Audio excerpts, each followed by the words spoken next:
This is Batocera, a fully loaded, pre-configured, all ready to run version of Batocera. This is a standalone emulation package designed to be booted off of a removable device like a micro SD card or a USB drive.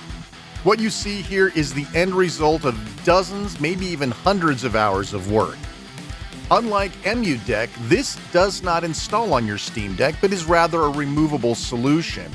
In this video, we're going to compare and contrast it to EmuDeck, as well as show you the basics of getting it set up. All this and more is coming up, so stick around.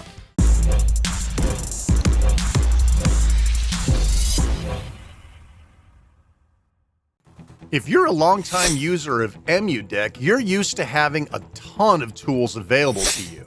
EmuDeck Compressor, BIOS Checker, Steam ROM Manager, Cloud Backups. There are tons of things that EmuDeck does that we just sort of take for granted. It's not just an emulation installer, it sets up tons of things for you. It takes care of a lot of the heavy lifting that you would otherwise have to do yourself should you want to set all of these emulators up all by yourself. Now, if you're watching this video, you're probably very familiar with EmuDeck and how it works. What we really want to do, though, is compare and contrast what EmuDeck offers versus what Batocera offers, and maybe decide which one may be best for you. Now, one of the things that's really popular about EmuDeck is the ability to inject games from your emulation platforms into the Steam operating system, right into Steam. If you go through this parser list, you can actually turn on and off certain ROMs from the list. In this case, we'll turn on Xbox because I don't have a ton of Xbox games.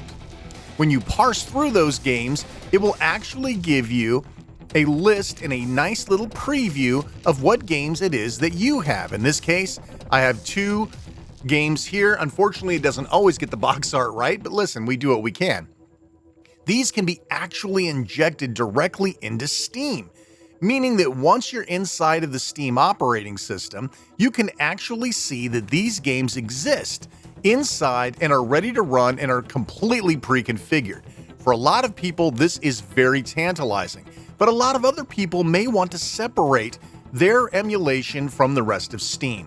Running Batocera starts by going to the boot manager and choosing the external storage device or your micro SD card that you have installed Batocera on. Then when it boots up, you'll find out there's a couple of problems out of the box. This was designed, at least initially, to be solely run as a handheld device. If you want to send it to your TV or to an external capture card, you have to make some changes. There's also another little problem where the sound doesn't output right either. So out of the box, you're going to have to make a couple of changes. Fortunately, it's not incredibly difficult to change your video and audio output, but it's not something that I found worked automatically, and it's something that if you're constantly shifting between handheld and a TV mode, that might be a problem for you. But once you're all booted up, you literally are completely independent from your SteamOS install. So there's really nothing you can do wrong, right? If you mess something up in here or you are worried about breaking something, this is completely isolated on that external drive. That means a lot to some people. We can dig through some of these settings, and one of the things that a lot of people are going to be interested in seeing, outside of fixing the sound and video, will be changing the way that it looks. Everybody's very particular about how it looks. Now, what you're seeing here is sort of the hyperspin look. If you've ever seen hyperspin, that's kind of the way that this is set up, at least in this build that I'm using here. But it doesn't mean you have to keep it this way, right? So we have sort of this crossbar, we have these very over-the-top graphics, and listen, it's great if you can pick up an image already made like this, but for a lot of people, you're going to have to kind of start from scratch. And so a lot of people aren't going to go through the level of effort that it took to put something like this together. Now, I can tell you this image was very difficult to get. It's made by somebody called Retro Guy, and good luck trying to get a hold of it. It will take you a considerable amount of time. I'm not going to share how or where to get it. That's going a little outside the lines, but at least you'll know what you're looking for. This is the 512 gigabyte version of Retro Guy's build. And so it, as you can see, has tons of stuff, even in the Gen 4, Gen 5 Persuasion. Now again, this isn't what you download, right? This is something that was very heavily curated, and there's a lot of work that goes into this sort of thing. But look at this. There's so many things that are sort of built in that you can do, like PC gaming ports are available. This really is a demonstration of what the end product could look like if you're willing to put in the time. Now, just like in other packages, Batocera has a scraper and all that good stuff. So if you don't want to actually have to work on getting all these yourself, why, you'll be able to do that. Now, the other thing, as I was mentioning earlier, were themes. So if we go and take a look, there's also a built-in updater. Here's your screen scraper interface, so you can grab that sort of thing. You can download updates here as well as themes downloading. So here are all of the themes that are available for Batocera, at least at the time of this video. Look, we're only on the C's here. There's a couple that are already installed, including this comic book one, right? So I did an update. I'm going to grab it, I'm going to download it, and I'm going to turn it on so you can see what it looks like. I cut a whole bunch of stuff out because you didn't want to watch it download. But once you change it, it looks like a completely different interface. So whatever you're looking for your emulation kiosk experience, Batocera can do it. Now, it's important to know that what you're seeing here is Emulation Station, which is also built into EmuDeck. So if you like what you're seeing here, but you would prefer to stay on EmuDeck, a lot of these themes are also available for EmuDeck's Emulation Station, right? Because EmuDeck has two different models, right? One is inject everything into Steam. The other one is run Emulation Station and have a central hub, much like this one, for your emulation needs. That's the kind of guy that I am. I don't want to inject 17,000 games into my Steam library. In fact, I really don't want to inject anything into my Steam library other than maybe Emulation Station. So that is where these packages sort of differ. Emulation Station is the hub that both of these products use. So we'll go ahead and launch Aladdin here real quick. I just want you to see that they do put on very clean bezels, keep the aspect ratios correct, and you can even cycle through different types of effects using the bumpers. In this case, we can sit here and flip through a variety of different settings, and people have different ideas of what they want. So here we go. This is just your standard Disney Aladdin, and then you can see we're flipping through the different color palettes. For example, that's very popular in the Game Boy emulation scene, is to have that sort of color change out of palettes. Anyway, I'm not going to sit here and play it because that would be super, super boring. So as you can see, it's got background music, it's got sort of that boot intro. There's all sorts of ways you can configure this thing to make it your own. For a lot of people, you're not going to want to do that. You're just going to want to set a theme, throw your ROMs in here, throw your BIOS files in here, and just go with it. But here's yet another theme that was pre-installed. As you can see, this sort of does the box art cover flow type scenario. I see this is something that would be, well, maybe not. I've got like 17,000 main games. So I probably would not want to have it in that box flow. I would much rather have it as a list. But as you can see, it's very, very versatile. And again, all of the things that you're seeing here, for the most part, can be done with EmuDeck as well, because Emulation Station is the core of both of these. Here's just some of the menus. We're just kind of flipping through it. A lot of people are kind of interested in, from a technical aspect, how much control over this pre-made or these packages do I have? And so these are just the sort of simple things that you're probably going to want to look at. Yes, you can turn on a network share. Yes, you'll be able to boot here, and then you'll be able to copy ROMs over the long way. But, listen, you probably don't need to do that. In fact, you can actually maintain pretty much this whole thing inside of Steam. So let's go into Dolphin, and we can see the Batocera has one partition here, which is the boot partition, and then there's a share partition, which has everything that you would expect to see. Things like ROMs and BIOS files and that sort of thing.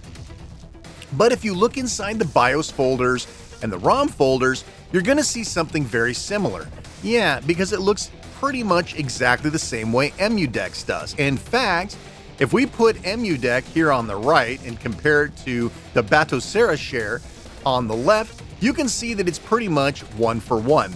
Now, I'm not going to guarantee you that each and every game folder is going to be exactly the same under ROMs, for example, but it should be. It should be very, very close, if not exact. So if you're looking to move from EmuDeck over to Batocera, I don't think you're going to have a lot of trouble, and you can do all of that here on the deck. You don't have to network in. You don't have to copy everything to a USB first and then import it. None of that stuff is here. It's literally just a file system that you can work with and cut and paste. All right, so let's go ahead and get this thing set up. So first off, you're going to need to go to batocera.org, and you're going to download the Steam Deck version of Batocera. Pretty simple. It's got nice big pictures for those of us who don't like to read, and you can just hit download. Now, this is about 2.8 gigabytes, so it's a little bit beefy. It does come with a few free games included and some themes and stuff, so it's big. Download it to your downloads folder. Then we're going to go ahead and go find Etcher. Balena Etcher is what we're looking for. It's etcher.balena.io, and we're going to download. Okay, we are looking for the Linux 64-bit app image. We're looking for the app image. Right there. Oops. Well, sometimes that doesn't work. Let's just download it. Okay, we're going to go ahead and save it to downloads. You can save it to the desktop and save yourself a step. So now it's going to take a while for this to download. We're not going to wait forever. But of course, you are going to need a micro SD card.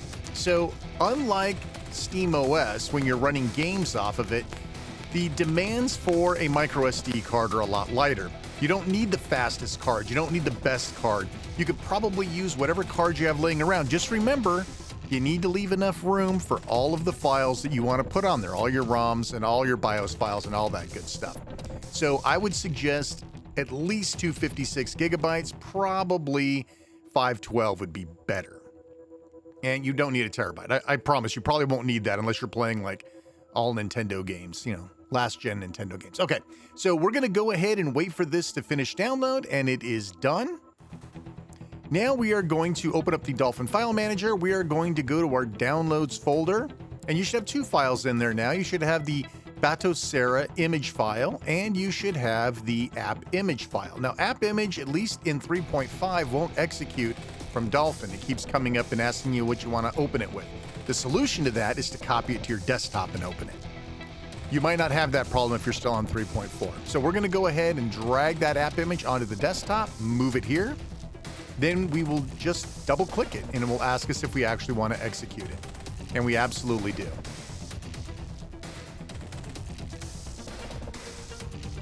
Okay, it's on the other screen as usual. I'll have to go drag it over here.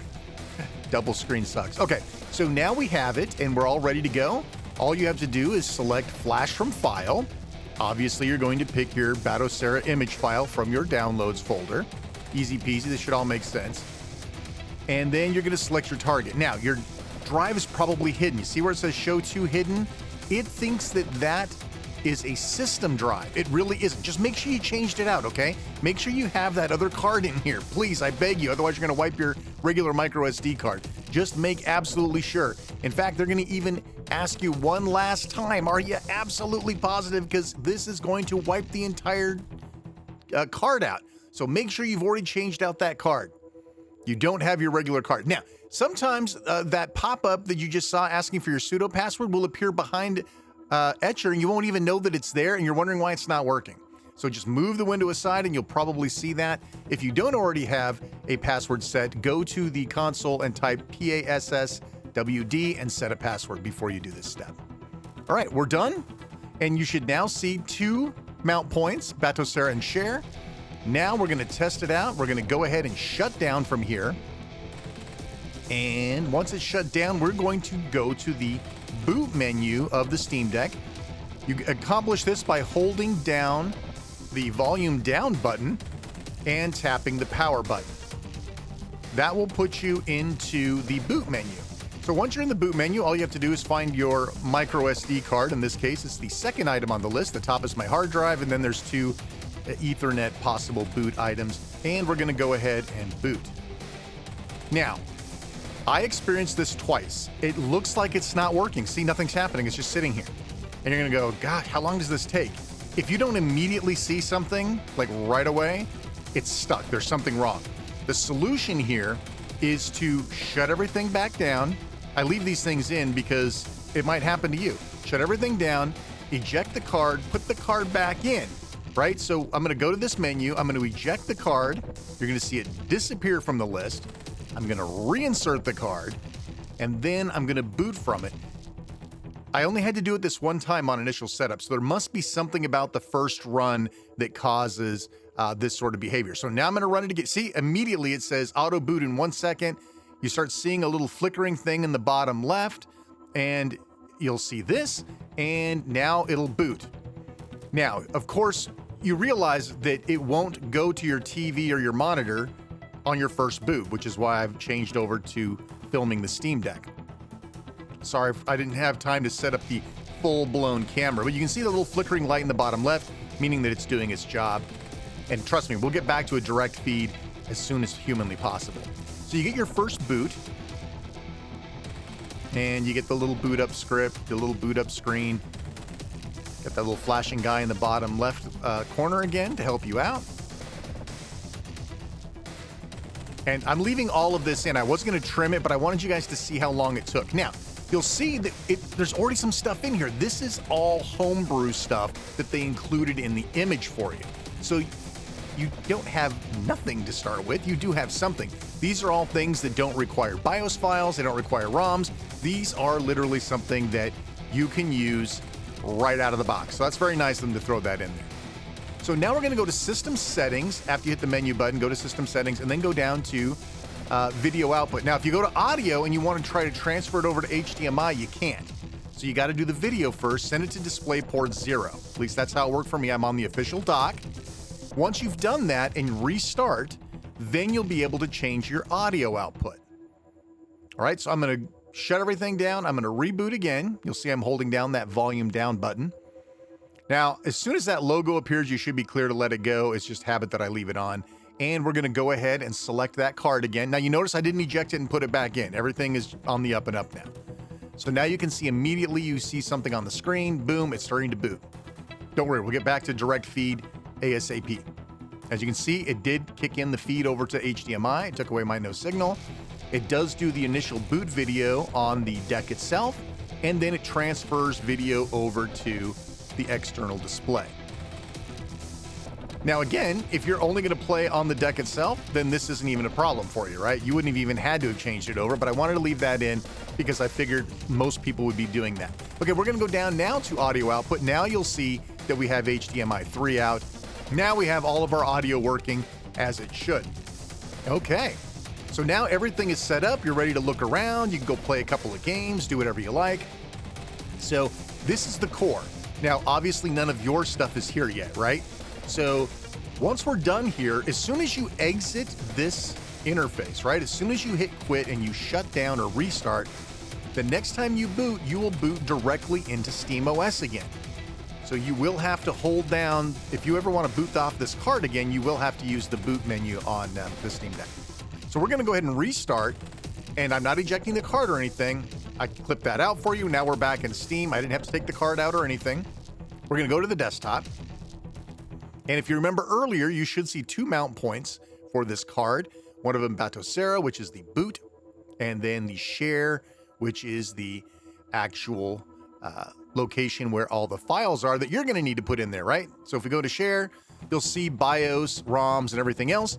That's where you're going to put your stuff, just like you would with EmuDeck. So if you're coming from EmuDeck, just copy your files over, put new files in. I can't help you get BIOS files. I can't help you get ROMs. That's sailing the high seas, and we don't talk about piracy on this channel. So you're on your own there. But hey, so what do you think? I mean, listen, for somebody who wants to keep all of their emulation 100% segregated from their SteamOS, I can understand this. I like the all-in-one interface. The problem is I can have the all-in-one interface using EmuDeck, right? I don't have to isolate everything to get what you're seeing here, which is why I prefer to use EmuDeck with Emulation Station. But with this package, you cannot inject into SteamOS. You don't get the ROM compressor, you don't get the BIOS checker. There's a lot of things that EmuDeck does that we just take for granted. This doesn't have that. Listen, I hope you like what you saw. If you did, hit that thumbs up, subscribe, and of course hit that bell so you get notified of future videos. I'm Shane R. Monroe. Thanks so much for watching, and take care. We'll see you next time.